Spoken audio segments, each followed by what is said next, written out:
et bienvenue dans C'est le Sud, une émission où on va se régaler, je crois, vous allez voir. Plein de jolis produits sur notre plateau avec notre invitée qui nous vient tout droit du cœur d'Aubagne, Sylvie Sulitzer, gérante et propriétaire de Gastronomaniac. Sylvie, bonjour. Bonjour Anne. Comment ça va? Le rêve, le bonheur d'être avec vous.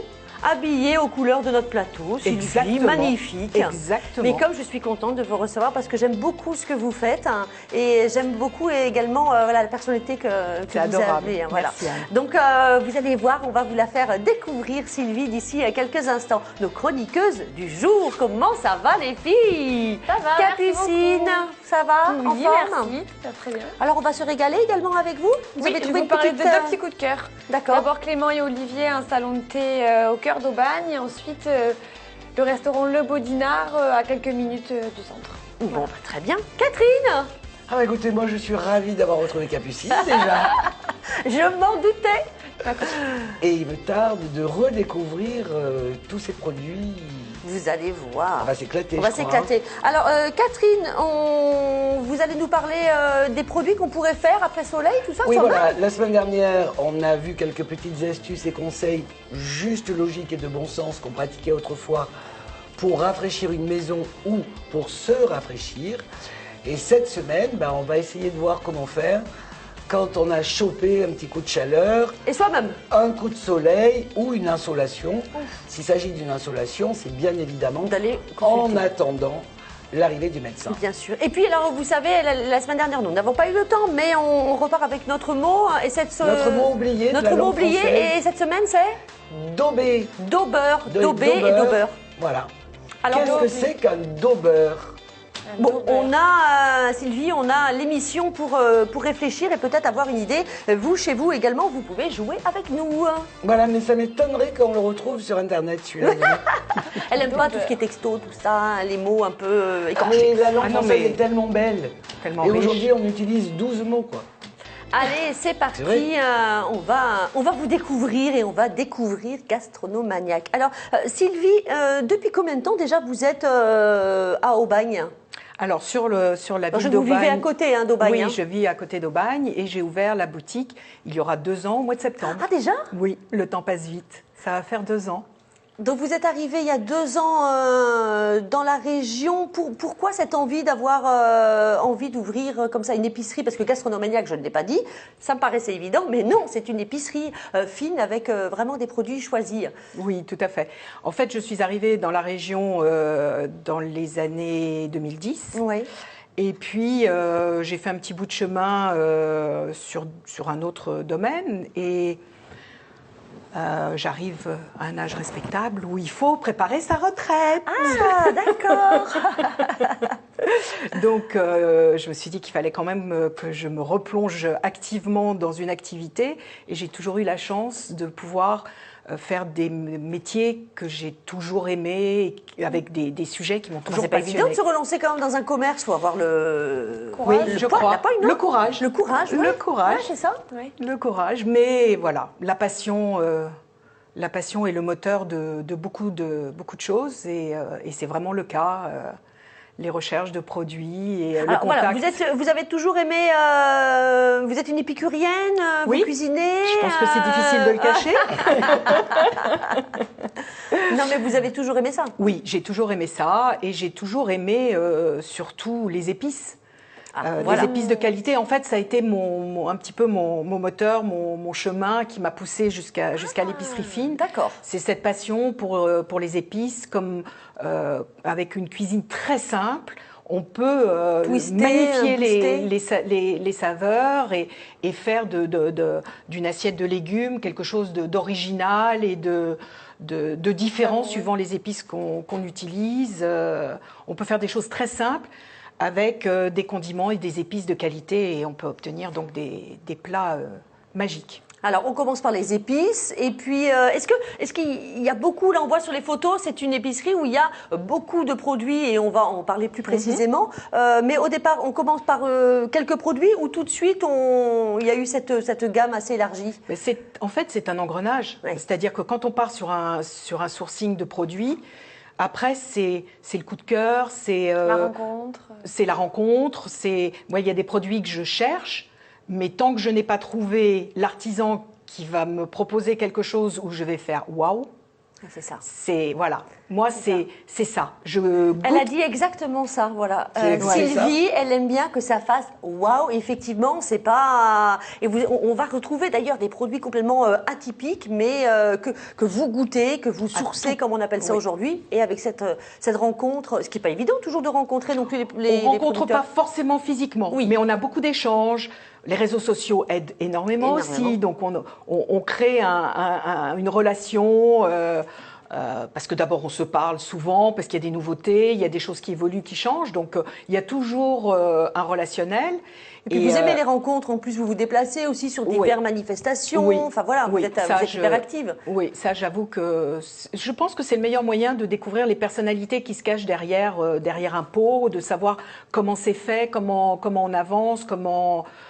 Puis quand on aime les produits, quand on aime le travail des artisans, ça c'est quelque important. chose dans toute ma carrière professionnelle et dans mes anciens métiers où il y avait un choix entre l'industriel et l'artisanat. J'ai systématiquement privilégié l'artisan parce que je trouve que le savoir-faire, ce que l'homme est capable de faire, il faut le mettre en avant et il faut surtout le promouvoir à une époque où l'industriel a tendance malheureusement pour des raisons de coût Bien sûr. d'emporter sur les saveurs. Je pense qu'aujourd'hui, la politique des gens qui aiment les bonnes saveurs, c'est peut-être de manger moins, mais mieux. Mais mieux. Voilà, que ce soit en fruits et légumes.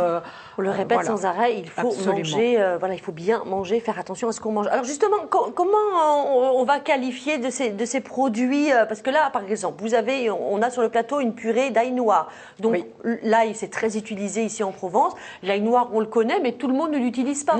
Qu'est-ce qu'elle a de spécifique, par exemple, cette purée? Alors, ça n'a strictement rien à voir avec l'ail que nous connaissons. C'est un ail qui est effectivement noir parce qu'en fait, il est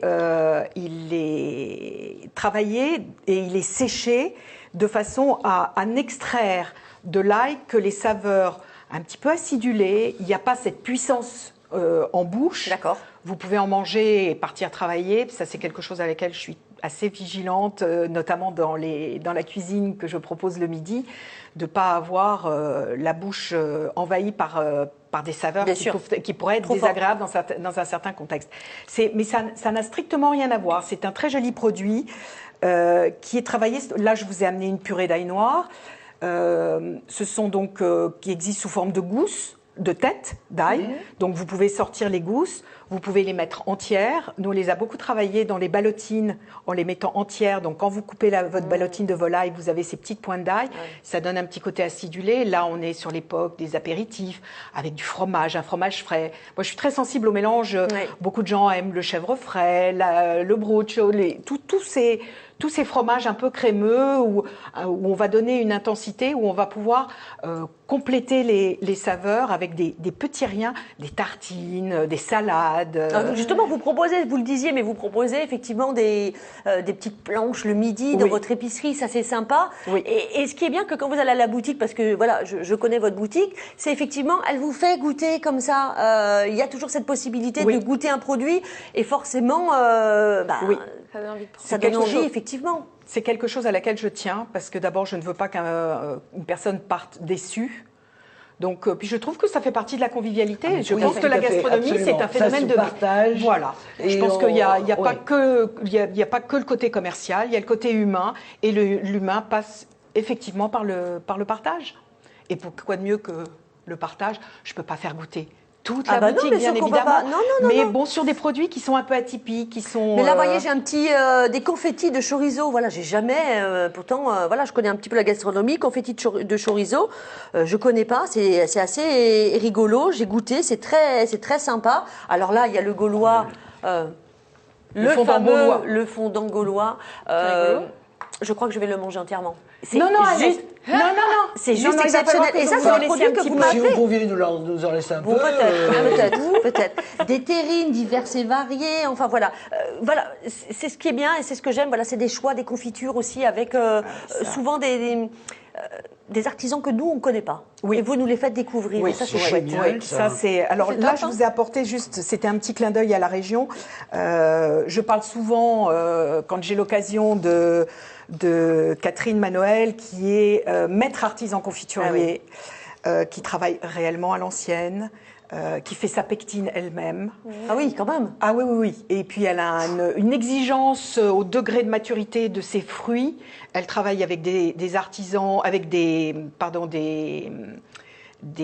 producteurs Oui, oui. de qualité. Elle est d'ailleurs artisan de qualité auprès du Collège culinaire de France, Qui est une jolie association. qui est une jolie association.